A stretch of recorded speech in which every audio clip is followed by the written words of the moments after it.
السلام علیکم دوستو آج ہم کافی عرصے کے بعد تقریباً 1 مہینہ گزر گیا. کچھ ذاتی وجوہات تھی، کچھ مجبوریاں تھیں جس کی وجہ سے ہم یہ درس جاری نہیں رکھ سکے. تو یہ 1 مہینے کا گیپ بیچ میں پڑ گیا. دوستو یہ حج کے احکامات ہیں، اس کے متعلق قرآن پاک میں بیان ہے. تو چلو شروع کرتے ہیں دوستو. بسم اللہ الرحمن الرحیم. لیس علیکم جناح ان تبتغوا فضلا من ربکم فاذا افضتم من عرفات فاذکروا اللہ عند المشعر الحرام واذکروہ کما ہداکم وان کنتم من قبلہ لمن الضالین. لیس علیکم جناح، یہ قرآن پاک کی سورہ بقرہ کی آیت نمبر 198 ہے.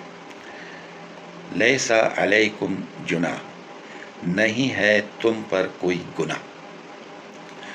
ان تبتغوا فضلا من ربکم، کہ تم تلاش کرو، چاہو تمہارے رب کا فضل.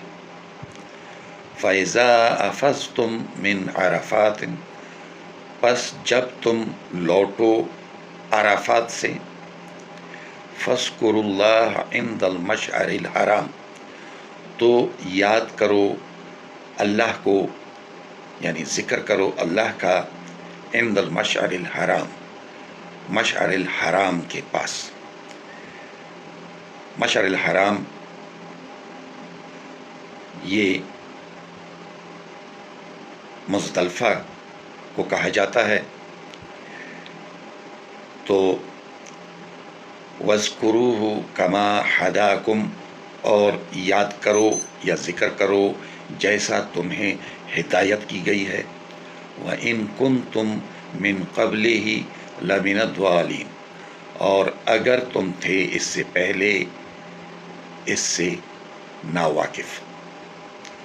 ضالین ہم پڑھتے ہیں 5 وقتہ نماز میں، الحمد شریف میں، الضالین وہ جو راستہ بھٹک چکے ہیں، وہ لوگ جو ناواقف ہیں، یعنی صحیح راستے سے ناواقف ہیں. تو یہاں پہ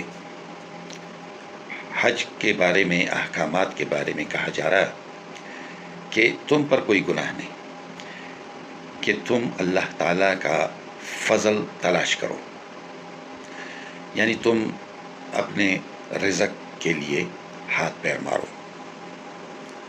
حج تو آپ کر رہے ہو، مگر اللہ تعالیٰ کا فضل تلاش کرنا یہی ہے کہ پہلے لوگ تجارت کرتے تھے، منڈیاں لگاتے تھے، اپنے ساتھ سامان لاتے تھے.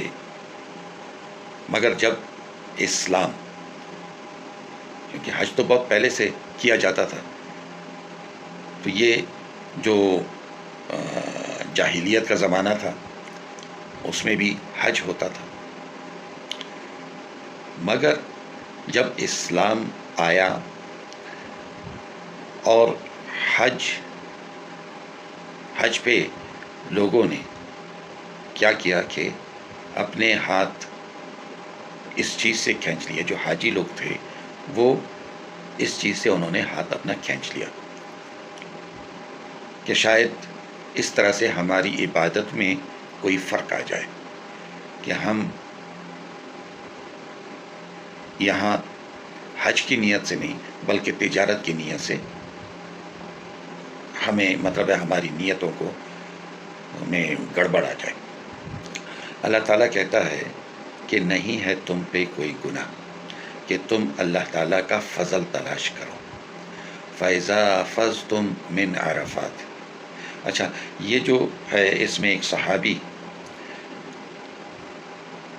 اس نے کہا کہ یا رسول اللہ صلی اللہ علیہ وآلہ وسلم، زمانہ جاہلیت میں اپنے اونٹ حج کے دوران، میں حج پہ بھی آتا تھا اور اپنے اونٹوں پہ سواریاں بھی لاتا تھا، اجرت لیتا تھا ان کی، جیسے آج کل موٹر کاروں کی کو کرائے پہ دیا جاتا ہے، یا بسیں جو ہیں وہ جاتی ہیں کرائے پہ، اور اگر کوئی قافلہ بناتا ہے بسوں کا تو وہ ان لوگوں سے حج کے سفر کے اخراجات بھی کما لیتا ہے اور اپنا بھی حج کر لیتا ہے۔